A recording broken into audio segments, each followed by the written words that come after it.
네, 안녕하세요. 곽영빈이라고 합니다. 저는 미술평론과 영화 쪽 혹은 미디어 매체나 미학 관련된 연구와 비평 작업을 하고 있습니다. 디아스포라 영화제 측의 초청으로 강연을 나누게 돼서 너무나 영광스럽고 또 즐겁다는 생각입니다. 오늘 짧은 그 시간 동안 여러분들과 나눌 수 있는 몇몇 주제들을 좀 생각을 해보다가 여러 가지 제게 주신 키워드들이 있었는데 그것들을 좀 아우를 수 있는 하지만 궁극적으로는 어떤 질문을 한번 마지막에 같이 공유해 보면 어떨까라는 차원에서 몇몇 자료들을 좀 모아봤습니다. 짧지만 여러분들에게 의미 있는 시간이 될 수 있으면 좋겠다는 생각입니다. 오늘 제가 제목으로 붙여본 거는 총과 소녀 너머의 연대라는 제목인데요. 총과 소녀라는 게 뭘 뜻하는지 영화적인 차원에서건 그 의미들을 좀 곱씹어 보셔도 좋을 것 같고 그것을 넘어서 연대한다라는 것이 무엇인지 또 한번 추측해 보셔도 좋지 않을까 싶습니다. 이번 그 디아스포라 영화제 프로그램 중에 제가 좀 훑어봤는데 제가 이렇게 건너 알고 있는 평화 연구 주로 하시는 이종찬 선생님께서 프로그램 하나를 이제 맡으신 것 중에 패트릭과 함께 읽기라는 책을 함께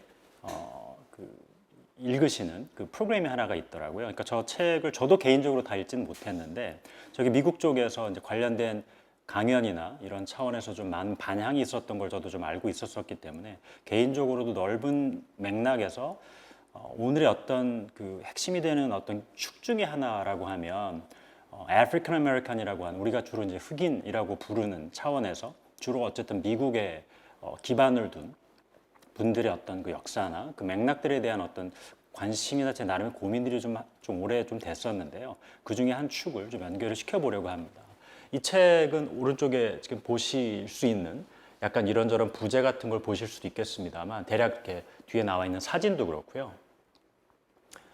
패트릭이라는 주인공이 있고 이분이 이제 저자시고 미셸 쿠오라는 대만계 미국인이시고 하버드에서 젠더 스터디즈와 사회학을 원래 이제 공부를 하셨고 아칸사라는 미국의 되게 예전에 그 클린턴 대통령이 아마 거기서 주지사로 있다가 대통령이 됐었던 걸로 기억을 하는데 그 아주 좀 한국 표현으로 촌구석이라고 하죠. 미국 안에서도 이제 그렇게 부르는 곳에 저분이 나름대로 좀 뜻이 있어서 그 뜻을 사실은 좀 그 가지게 됐었던 계기가 소위 이제 마틴 루터 킹 주니어의 어떤 그 경구가 있었다고 하는데 거기에 정확한 워딩은 기억이 안 나지만 패러프레이즈를 좀 해보면 극단주의자라고 이제 번역할 수 있을 익스트레미스트가 되는 게 사실은 문제가 아니고 어떤 종류의 극단주의자가 되는지가 사실 중요하다는 얘기를 읽고서 그게 대단히 이분의 이제 마음에 꽂혔다고 해요. 그래서 재소자들과 이 책을 읽는 2년 정도의 프로그램을 자기가 자원을 해서 내려갔고 그때 만났던 저 친구가 이제 그 당시 나이로 미국 나이로 15살이었고 그래서 2년을 같이 보내고 나서 이제 그때 저 친구가 대단히 아주 이제 뛰어난 명석한 특별하게 관심을 두지 않으려고 해도 어쩔 수 없이 관심이 가는 학생이었다고 해요.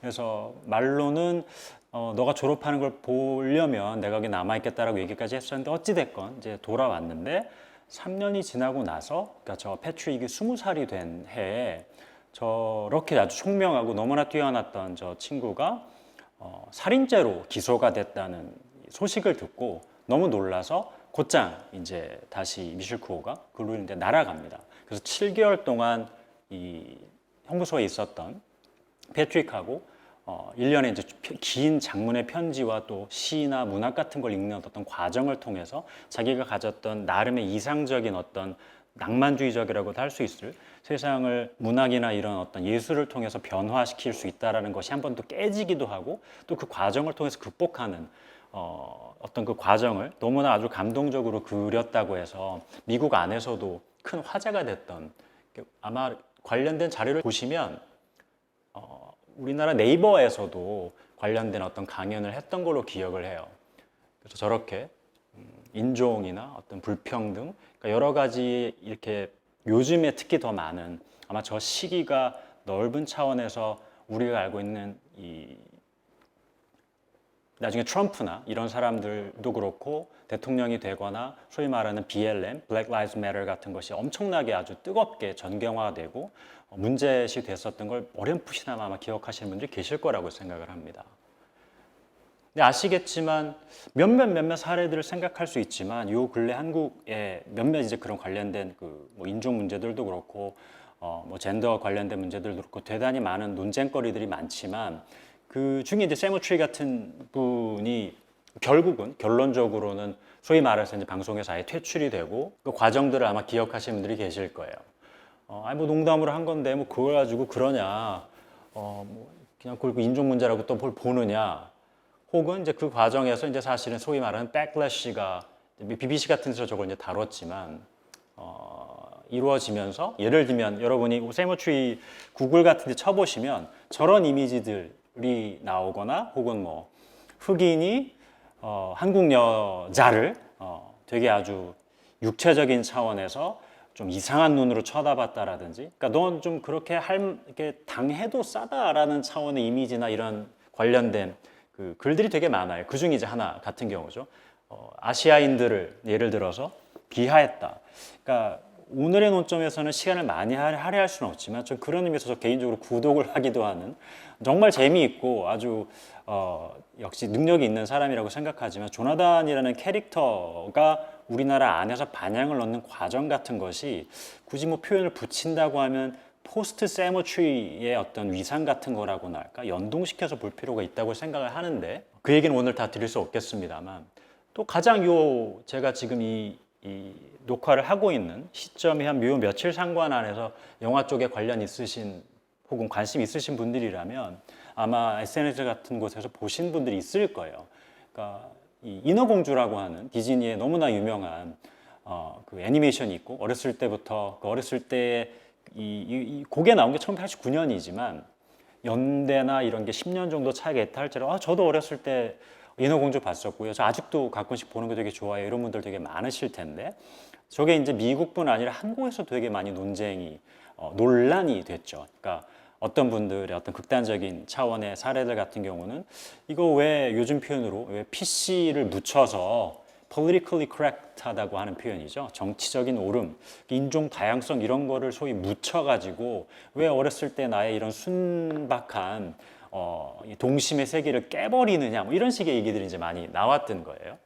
이게 우리나라의 반응이기도 하고 미국에서 이제 반응들이 또 있기도 했었죠. 그래서 관련된 걸 찾아보면 저런 얘기들이 있습니다.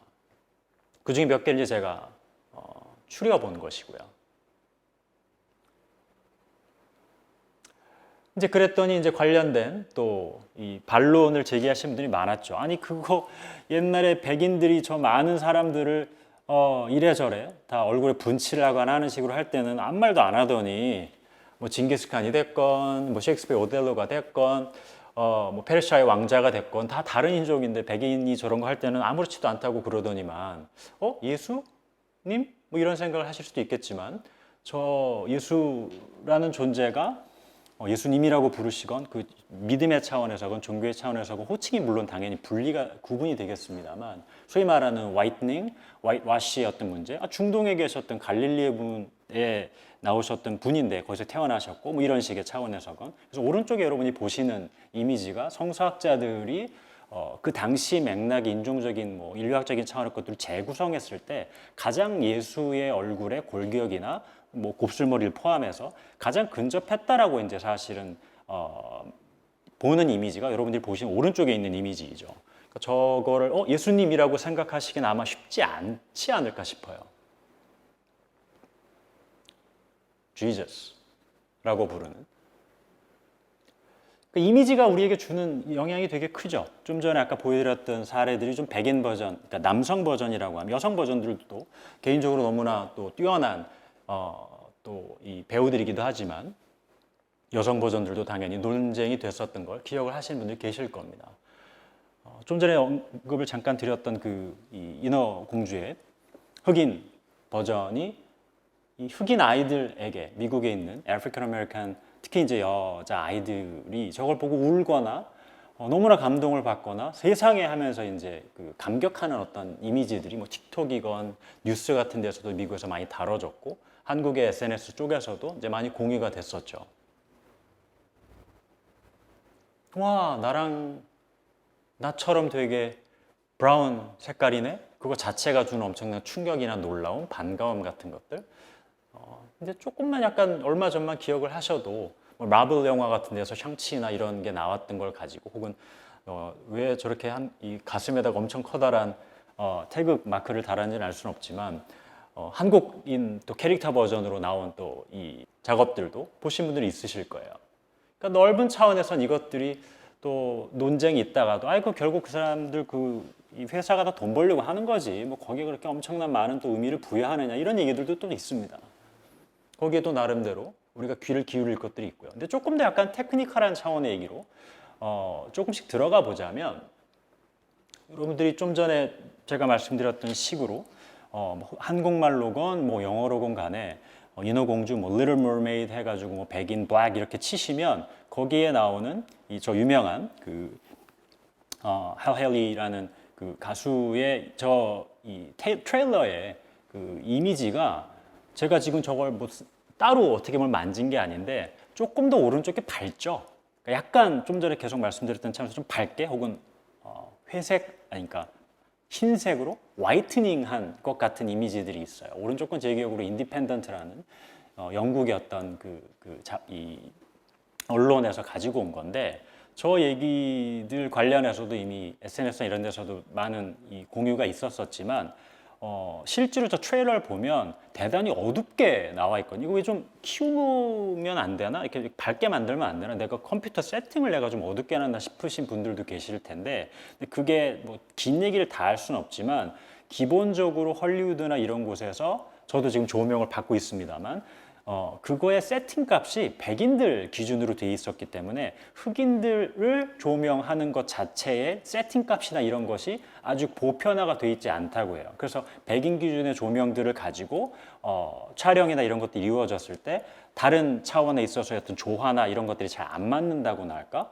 그러니까 우리가 볼 때는 카메라나 이런 것이 대단히 뉴트럴, 중립적이고 보편적이라고 생각하지만 그것의 기본적인 값 자체가 다르게 돼 있다라는 아마 AI나 이런 거 관련된 차원의 초기에 여러분들 기억하시겠지만 이 흑인들은 예를 들어서 고릴라랑 같이 맞춰가지고 이 혼동하는 경우들도 있었고 아시아계들 같은 경우는 사진 찍어서 봤더니 이렇게 야 너 눈 좀 떠라는 식으로 소위 말해서 이 슬릿 아이라는 표현이 있는데 아시아 사람들은 눈이 좀 찢어졌다라는 차원에서 컴퓨터로 AI 빅데이터 값을 만들어 놓은 게 백인 중심이었었기 때문에 아시아 사람들은 눈이 좀 찢어졌거나 혹은 눈을 감고 있는 것처럼 그 데이터 값이 인식을 했었다라는 걸 아마 기억하시는 분들이 계실 거예요. 그 연장선상의 것들이 조금 더 개별적인 사람들의 인식 이전에 연동이 되어 있는 거지만 우리가 뉴트럴하다고 중립적이라고 얘기하는 차원의 기술적인 것 안에 이미 내재해 있다라고나 할까요? 그게 요즘 버전으로 더 나아가면 딥페이크로 저걸 아예 변형시켜서 만든 버전까지 나왔습니다. 그래서 저게 아마 이 지금 강연이 공유가 될 때쯤이면 이게 실제로 나왔을지도 모르지만 저기에 보면 저 영화가 실제로 나오면 영화 전편을 이 백인 이 인어공주로 내가 다 바꿔버리겠다라고 공언한 사람도 있고 실제로 그 부분을 이제 세팅 값을 이제 테스트를 해놓은 거죠. 이렇게 바꾸니까 훨씬 보기 좋지라는 식으로. 그러니까 이런 차원의 어떤 반응 같은 것들 되게 불편하다. 아, 나 좀 편안하게 그냥 즐기려고 보는 건데 왜 저런 애들이 나와가지고 내 동심을 이렇게 좀 이렇게 흐트러뜨리고 분탕질을 하는 거야? 라는 차원의 반응들 같은 것들이 이것저것이 있죠. 이 맥락하에서 이제 가끔씩 저도 수업할 때나 많이 공유하는 곱씹게 되는 사람들의 어떤 성찰 같은 것들이 여러 가지가 있지만 개인적으로 이제 제임스 볼드윈의 말을 많이 곱씹곤 해요. 말을 그대로 여러분들이 보실 수 있겠습니다만 이런 얘기를 한 적이 있죠. 나는 사람들이 증오에 그토록 끈질기게 매달린 이유 중 하나는 증오가 사라지면 반드시 고통을 상대해야 한다는 것을 사람들이 감지하고 있기 때문이라고 생각한다 라고 얘기한 적이 있어요.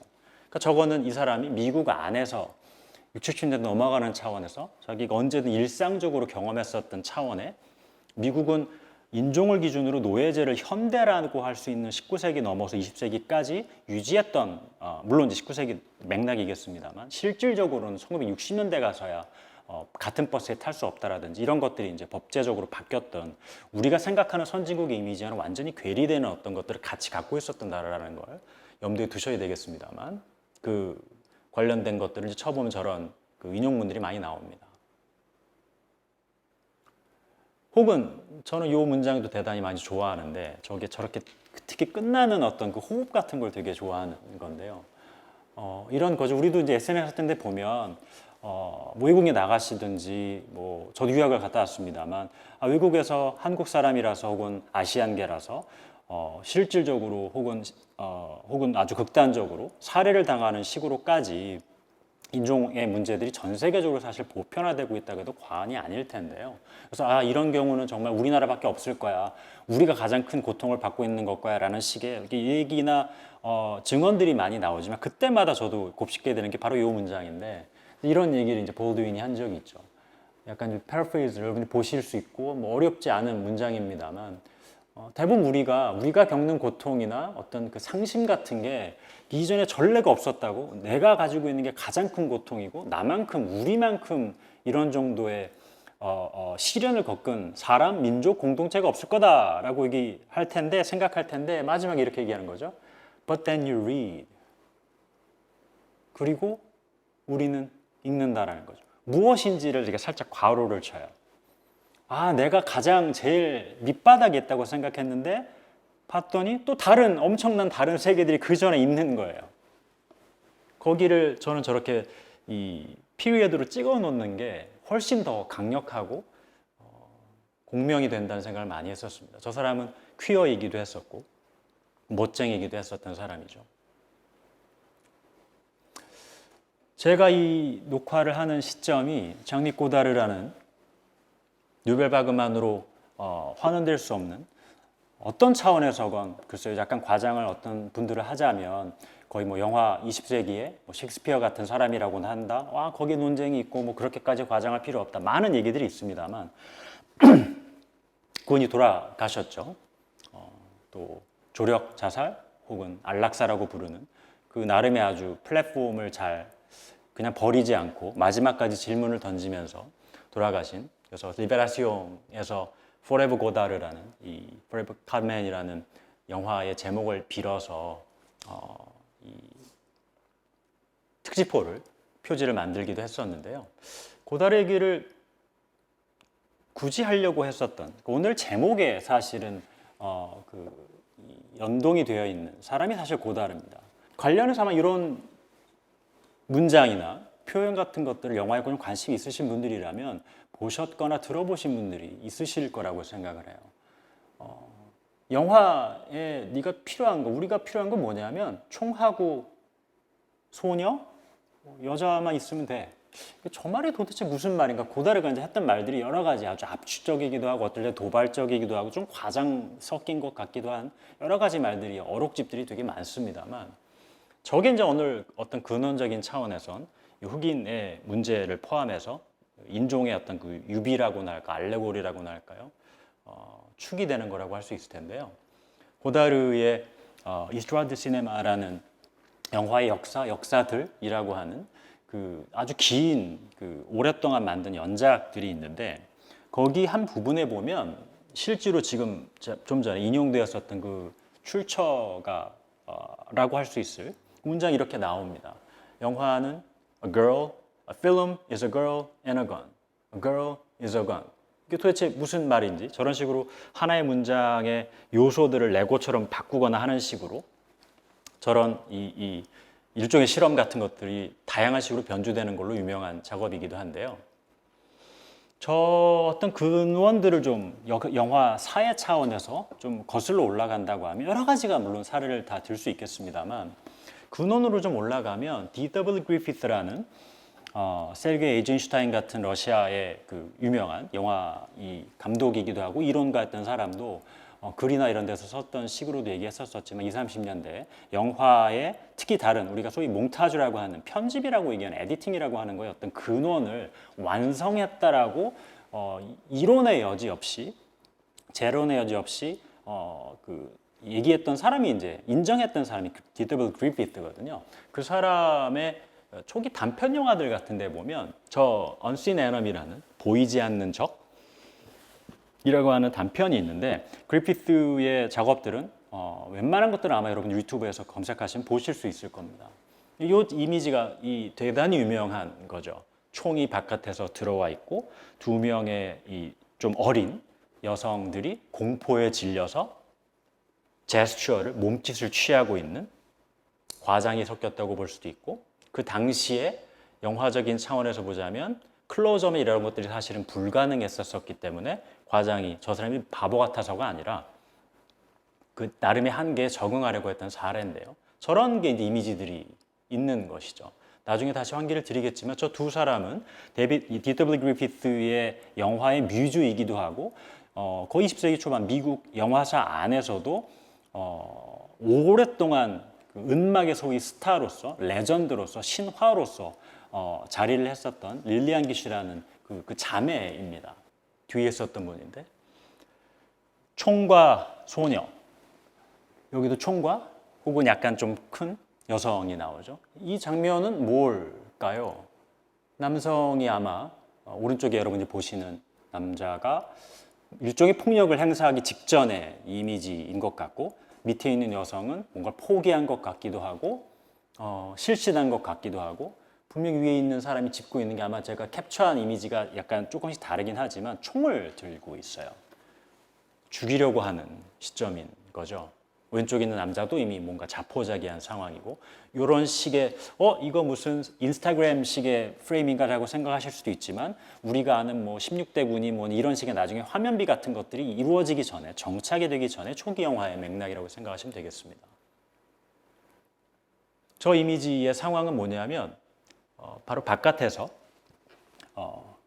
아까도 잠깐 지금 보셨던 주로 대부분 당연히 백인인 사람들이 얼굴에 분칠을 하고 흑인 분장을 한 채로 이 작은 오두막 같은 곳에 남아있는 사람들을 습격하려고 하는 절대절명의 순간 같은 겁니다.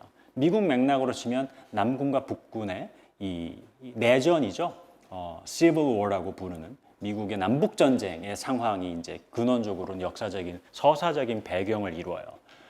그냥 단순하게 말하면 D.W. 그리피스는 북군 일반적인 의미에서 흑인들의 해방을 지지하는 쪽이 아니라 지금도 그렇고 미국의 남부 텍사스나 이런 쪽에 여전히 그 나름의 근거지를 두고 있다고 할 수 있을 소위 말하는 하드코어 혹은 보수 블럭의 미국 백인들의 어떤 그 기원에 있는 사람들의 맥락들의 지지를 보냈던 사람으로 잘 알려져 있죠.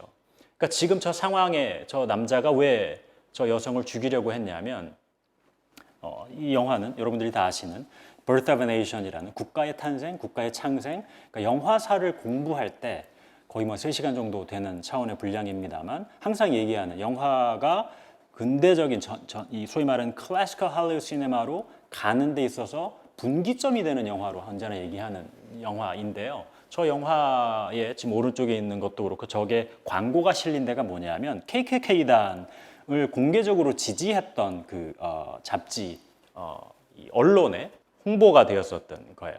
저 제목에 그러니까 국가가 어떻게 탄생을 하는 거냐면 흑인들의 위협으로부터 백인, 더 정확하게 말하면 강간당하기 직전의 위기에 노출되었던 백인 virgin, 처녀가 위기로부터 구해지는 누구에게? 백인 기병대인데 더 정확하게 말하면 명확하게 KKK로 나옵니다. KKK가 흑인들로부터 백인 여성을 구하는 게 이 영화의 근원적인 클라이막스예요. 저 클라이막스에 지금 여러분들이 보신 이미지들을 당연히 제가 지금 캡처만 한 겁니다만 우리가 아는 클라이막스는 소위 말하는 손에 땀을 쥐게 한다 뭐 이런 표현을 쓰잖아요. 손에 땀을 왜 쥐게 돼요? 긴장을 하기 때문이죠. 그 긴장은 어디에서 오나요? 서사적인 차원에서 보자면 다시 말씀드렸던 것처럼 백인 여성이 흑인들에게 강간당할 위험이라는 것이 절대절명의 위기예요. 저 위기로부터 좀 전에 보셨던 남성은 왜 죽이려고 하죠? 이걸 영어로 miscegenation이라고 하는데 서로 다른 인종, 당연히 여기의 기준은 백인입니다. 백인 여성이 백인이 아닌 인종, 당연히 이 맥락에선 흑인이 기본이죠. 흑인과 결혼 혹은 당연히 결혼이라는 건 상상도 불가능한 일이기 때문에 기본적으로 강간의 위협에 놓였을 때 그것을 상상할 수 없게 서로 다른 인종이 뒤섞이는 피가 섞이는 것 자체가 터부시 되었던 맥락에서 너가 그런 위협에 처하느니 차라리 내가 널 죽여주는 것이 너를 구원하는 것이다 라고 하는 맥락에서 서사적으로 저것이 위치가 되는 겁니다. 우리가 아는 기병대 웨스턴 서부국의 기원을 이루는 것이 그리피스의 영화이고 좀 전에 언급드렸던 에이젠슈타인 같은 러시아의 소비에트 아방가르디의 그 몽타주 편집에 대한 어떤 근원을 이뤘다고 하는 사람이 이론의 여지 없이 그리피스가 몽타주를 완성했다. 특히 좀 전에 언급드렸던 맥락에 친다면 평행 몽타주라는 표현을 쓰죠. 패러럴 몽타주. 한쪽에서는 지금 위기에 처해 있고 과연 이 사람들이 시간에 맞춰서 KKK가 도착을 할까? 도착을 해서 저 흑인 놈들 다 죽여버렸으면 좋겠는데 라고 하는 게 맞아떨어지는 거죠. 좀 전에도 이따가 언급을 드리겠지만 그것의 변주들이 우리에게 익숙한 버전이 많습니다. 근데 그 변주가 가기 전에 좀 전에 언급드렸던 제가 이제 제목을 저런 식으로 이거 미국에서 강의를 할 때에도 저런 식의 제목을 달아서 제가 좀 여러 가지 그 사례들을 좀 모아봤었는데요. White Cube Under Siege라고 해서 그러니까 위협에 처한 포위된 하얀색 이 구체라고나 할까요? 이제 어떤 이 입방체 네모난 화면 프레임인 것이죠. 거기에 대부분 백인 다시 말하지만 젊은 여성, 소녀의 어떤 연장선에 있는 사람이 갇혀 있습니다. 그리고 그 공간을 무엇인가가 뚫고 들어오죠. 칼이거나 혹은 지금 좀 전에 맥락으로 치면 대부분은 총. 결정적인 지점에선 그 초기 좀 전에 돌아가는 이 국가의 탄생 이전으로 돌아가도 단편에도 보면 클라이막스에서는 바깥에서 누군가가 침입을 하려고 합니다. 그 공간을 뚫어버리려고 해요. 위협이 되는 대상은 여성이고 백인 여성이고 그 연장선의 것들이 대단히 변주들이 되게 많죠. 그래서 제가 거슬러 올라가 보는 겁니다. 저것이 말씀드렸던 차원의 고다르가 영화란 총, 한 자루의 총 그리고 한 명의 소녀다 라고 하는 차원의 어떤 계보를 이루는 것 중에 하나라고 볼 수 있다는 것이죠. 그게 영화 자체의 탄생, 국가의 탄생, 우리가 아는 몽타주의 기원에 놓였던 좀 전에 제가 말씀드렸던 변주가 서부국이자 뭐 영화사 20세기의 영화사를 볼 때 뭐 한 2명, 3명을 꼽는다면 뭐 히치콕을 꼽고 뭐 존 포드를 꼽고 뭐 이렇게 여러 가지 얘기들이 많고 물론 제가 말씀드리는 것이 이 사람들의 영화나 모든 세계가 이걸로 다 환원된다고 얘기하는 것은 아닙니다. 거기에 대해서는 약간은 괄호를 쳐두시면 좋겠습니다만 이런 것들을 염두에 둔다고 할 때 유명한 스테이지 코치라는 서부국의 기원이라는 장면에서도 제가 말씀드렸던 차원의 변주가 똑같이 일어납니다. 여기에서는 무엇이 변주가 일어나는 거냐면 바깥에서 이 여성이 좀 전 말씀드렸던 죽음, 물론 명시적으로 대사가 나타나거나 그러진 않지만 우리가 서사적으로 추측할 수 있는 그 위기는 제가 말씀드렸던 식의 미세저네이션이죠. 다른 인종, 여기선 인디언이죠. 인디언의 습격에 이제 백인들이, 남성들이 이 여성을 더 이상 지켜줄 수 없는 상황이 됐을 때 결정적일 때 남성이 한마디로 여성을 구원한다는 듯이 총을 들이댑니다. 저 귀결이 어떻게 되는지는 보신 분들 혹은 궁금하시면 또 보시면 되겠습니다만 더욱 몇 가지 사례들이 많지만 더 올라가면 여러분이 아시는 어느 영화를 잘 만드는 데이비드 핀처의 패닉 룸 같은 데도 보면 거기에도 똑같은 변주라고 이제는 아마 익숙하게 보실 수 있을 장면이 똑같이 프레이밍이 이루어지죠.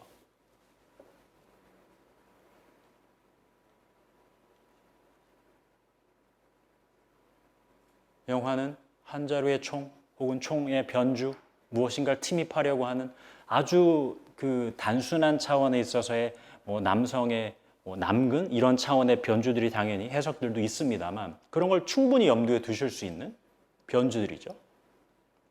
클라이막스, 해결, 긴장,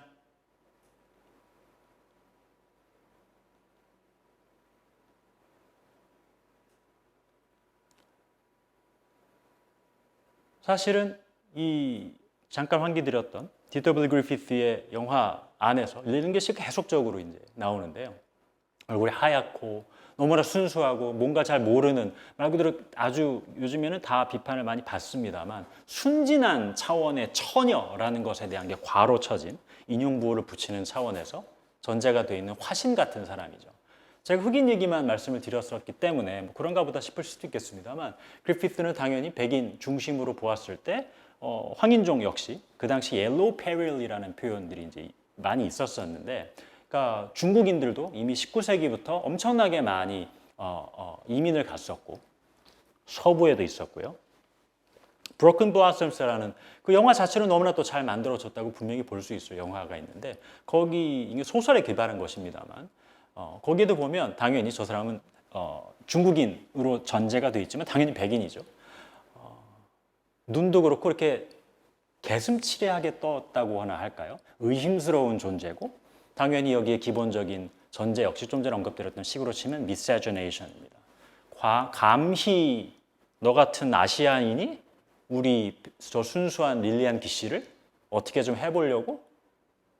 저 왼쪽에 있는 캐릭터는 릴리안 기씨의 아버지인데, 저 이 그리피스의 영화들을 마지막까지 쭉 이 말년거까지 보면 저런 식의, 그러니까 물론 제가 아주 환원적으로 폭력적으로라고도 할 수 있을 차원의 요약이라고도 할 수 있겠습니다. 오늘의 시간 제한이 있기 때문에 뭐냐면 재미있는 것이, 흥미로운 지점이 뭐냐면 이런 맥락에서 백인 여성 처녀를 구하려고 하는 차원에서 이루어지는 일종의 여러 가지 변주들이 그 여성을 구하려고 하는 남성, 대부분 남성이 이제 백인 남성입니다만 거의 미쳐버리게 만드는 식으로, 저건 좀 심한 거 아니야 싶은, 그러니까 저 사람이 지금 도끼로 뚫고 들어가서 이제 구하려고 하는 건데, 저게 구하려고 하는 차원에 아까 좀 전에 말씀드렸던 식의 KKK, 그러니까 구한다는 게 우리 입장에서 보면 지금도 되게 좀 황당하긴 합니다만 그게 안도감을 주는 게 아니라 더 엄청난 또 불안을 또 야기를 같이 합니다.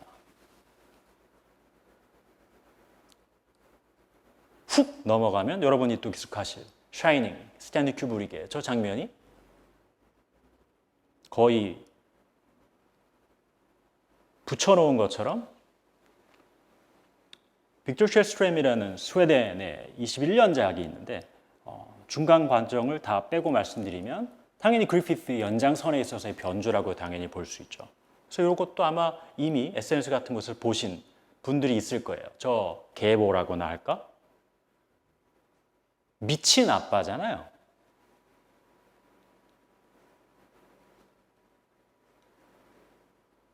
거의 프레임 바이 프레임으로 붙인 것처럼 이루어진 공포가 보호로부터 오는 것이죠. 보호에 대한 강박? 일종의 판타지로서의 강간의 환상 같은 거라고나 할까?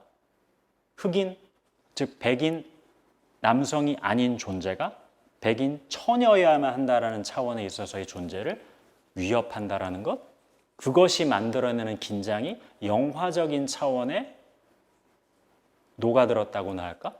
그것이 우리가 아는 영화를 근대적인 차원, 현대적인 차원에서 완성시켰다라고나 하는 일종의 아이러니?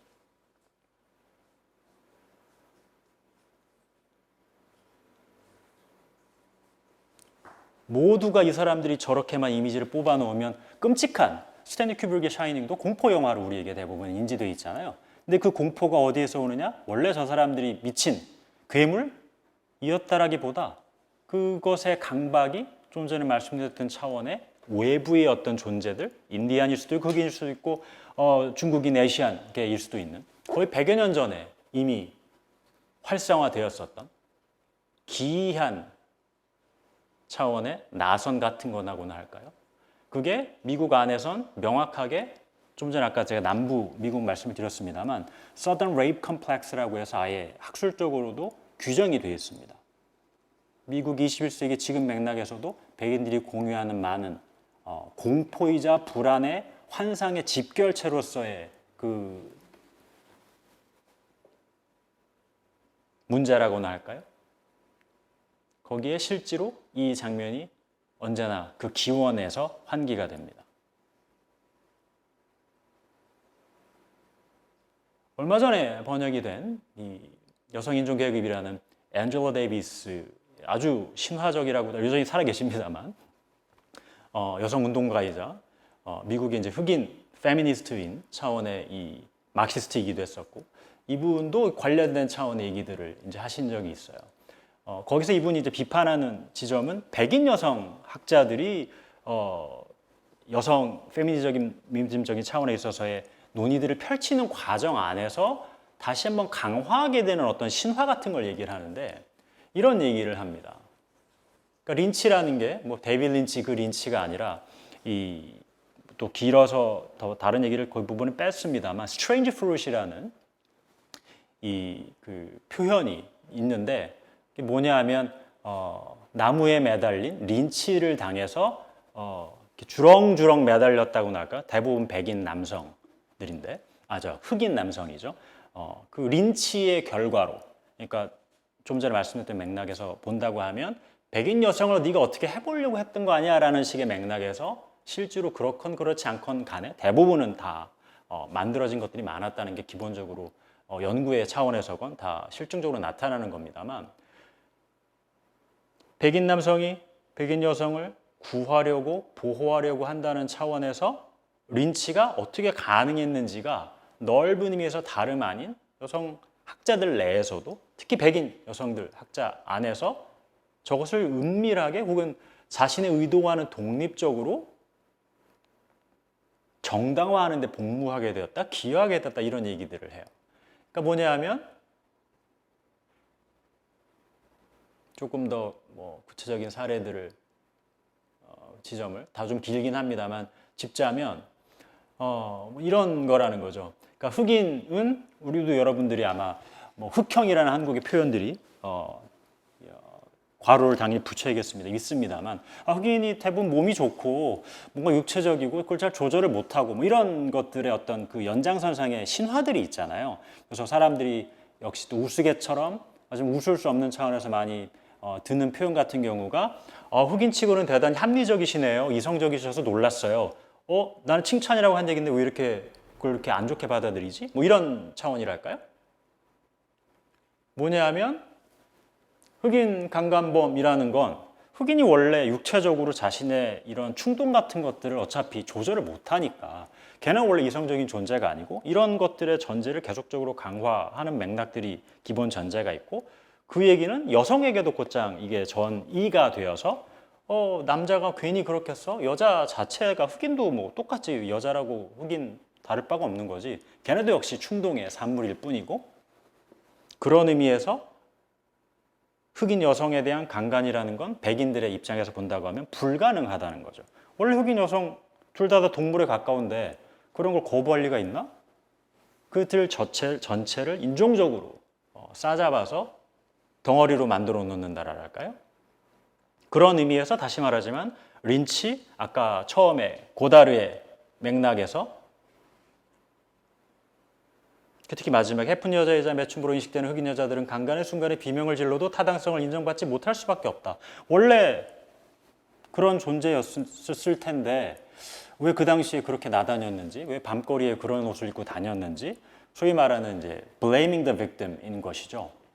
원래 그럴 여지를 흘렸던 존재니까 그게 흑인 맥락에서는 남성, 여성 모두에게 다 공유가 되는 것이고, 좀 전에 말씀드렸던 차원의 얘기로 쭉쭉쭉 올라가면 뭐예요? 우리가 보았던 너무나 단순해서 저게 도대체 무슨 얘기인가 싶었던, 왜 이렇게 총이 많이 나오고 도끼로 바뀌기도 하고 공포 영화로도 변주가 되는 차원의 얘기들이 왜 나오는 거지?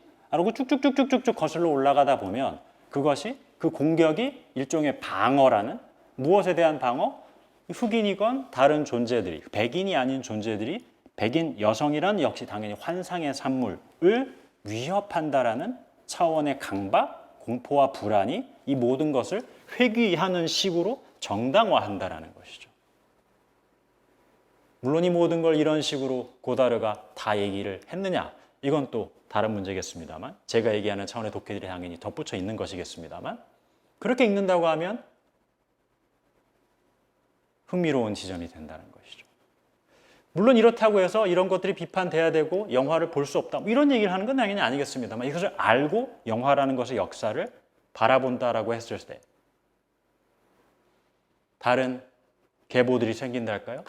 요 지금 보시는 저 분이 나이가 든 릴리안 기쉬입니다. 즉 제가 지금까지 보여드린 사례들이 결국은 여성들이 희생자의 위치에 계속적으로 놓였을 수밖에 없고 그런 건 옛날 문제이거나 이제 우리가 거기서 벗어나는 차원의 얘기 정도라고 생각하실 수도 있겠습니다만 릴리안 기쉬가 아까 말씀드린 영화라는 건 한 자루의 총과 한 명의 소녀, 나이 든 소녀라고나 할까요? 그분이 수동적인 차원이 아니라 적극적으로 총을 들고 그 위협을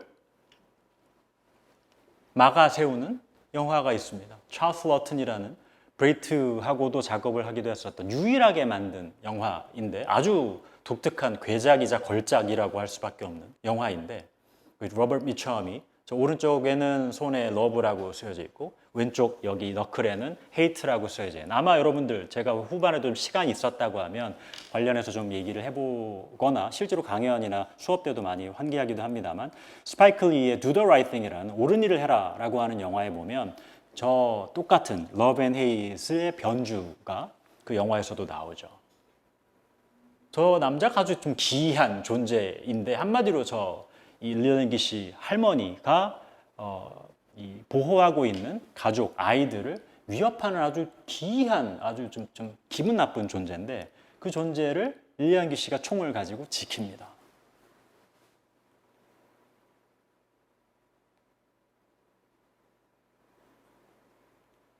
우리가 봤었던 겁에 질릴 수밖에 없고 남근적이라고 할 수 있을 총에, 무기에, 도끼에 여러 가지 변주들의 위협에 적나라하게 노출될 수밖에 없는 수동적인 피해자의 이미지에서 완전히 그 반대점으로 극점으로 올라가는 요 근래 어떤 인파워먼트 이런 차원에서 많은 그 영화들이 여성 주인공을 가지고 만들어지기도 합니다만 그 계보의 어떤 씨앗을 뿌렸다고나 할까 초기의 어떤 그 근원에 위치된다고도 볼 수 있을 릴리안 기쉬의 중요한 작업이라고 볼 수 있겠습니다. 사실 이 중간에 몇몇 사례들을 좀 가지고 있었던 게 있습니다만 그래서 그 부분을 좀 빼서 어떤 면에서 약간 좀 급작스럽다고 여러분들께서 느끼실 수도 있겠습니다만 좀 전에 아까 처음에 환기드렸던 일련의 미국 중심의 BLM 무브먼트들이 있습니다. 그 중간에 많은 그 피해자들이 있고 대부분의 경우에 그 사람들이 죽음을 당하게 되는데 엄청나게 많은 기여를 한 백인 중심의 경찰들은 기소를 당하지 않은 사람이 거의 대부분이고 그 얘기들만 가지고도 할 수 있는 얘기들이 대단히 많습니다만 왼쪽에 있는 이 이미지 같은 경우 대단히 유명한 건데 17살짜리 저 친구가 이제 고등학생이었었나요? 결국은 주변에 있는 이분 경우에는 또 백인이 아닌 그 멕시코계 스페니시 쪽이었던 걸로 기억을 하는데 그 남자가 총을 들고 쫓아가서 이 스키틀즈인가를 저 친구는 그냥 사서 갔었던 건데 쫓아가가지고 결국은 저 고등학생을 청소년을 쏴 죽였는데 그거에 대한 정당화를 했었던 얘기가 뭐냐면 후드를 쓰고 있어서 너무 공포스러웠다라고 자기의 이제 얘기를 정당방위로 이제 얘기했었던. 그래서 결론적으로는 벌을 받지 않았는데 죽인 이 사람이 그 맥락에서 이제 나중에 지금 또 세상을 떠나긴 했습니다만 코비 브라이언트도 그렇고 많은 NBA의 플레이어들도 그렇고 미국의 인권운동가들 포함해서 후드만 쓰면 우리가 무조건 위협의 대상이 되느냐? 그럼 후드를 아예 벗지 않고 다 모두 후드를 쓰자라는 식의 일종의 운동을 하기도 했었었죠. 그러니까 제가 이 두 가지 서로 다른 차원의 때로는 많은 이 긴장 관계를 가지고 있기도 한 이미지를 겹쳐놓은 이유는 뭐냐면 좀 전에 잠깐 중간에 언급드렸던 차원에서처럼 그 사람들 죽을만 했다 혹은 예를 들어서 성폭행을 당할만 했다 네가 옷을 그렇게 입고 다니니까 왜 9시 넘어서 그렇게 돌아다녀 왜 후드를 입고 다니지 말지 라고 하는 차원이랄까요? 그래서 결국은 피해자라는 사람들이 어떤 식으로 무엇을 해도 궁극적으로는 다 비난을 받게 되는 상황이랄까? 너의 존재 자체가 사실 위협의 대상이었다라는 것? 그것이 과연 가능한지 얘기를 제가 다 미리 점칠 수는 없겠습니다만 제가 오늘 환기 드리려고 했었던 것은 좀 전에 여러분들이 처음에 보셨을 때는 아마 좀 황당하셨거나 당황스러우셨거나 이게 도대체 무슨 얘기인가 싶으셨을 수도 있어요. 공교롭게 며칠 전에 세상을 떠난 20세기에 근원적인 계보에 위치한다고 할 수 있을 고다라는 사람이 제기했던 영화란 한 명의 소녀와 한 자루의 총이라는 되게 단순해 보이는 어떤 명제, 그것이 함의하는 영화사 전반에 있어서의 계보, 그것을 넓은 의미에서 단순하게 사회학적인 혹은 내용적인 차원이 아니라 몽타주나 편집이라고 하는 영상 자체의 기본적인 문법이라고 할 수 있을 것에 이미 내재해 있었던 어떤 얼룩 같은 것, 그것이 지금 21세기 맥락에서 우리가 AI건 여러 가지 차원의 기술적인 차원의 진보들이 있습니다만 그것들과 연동시켰을 때 우리가 어떤 식으로 그걸 좀 더 사유해 볼 수 있을지, 곱씹어 볼 수 있을지, 그런 질문을 여러분들이 한번 같이 나눠보실 수 있다고 한다면 이 짧은 강연 안에서 제가 제기 드릴 수 있는 차원의 기여라고 할 수 있지 않을까 싶습니다. 즐겁게 생각해 보실 수 있는 시간이었으면 좋겠다는 생각이 들고요. 다시 한번 불러주신 디아스포라 영화제 관계자분들께 감사를 드립니다. 곽영빈이었습니다.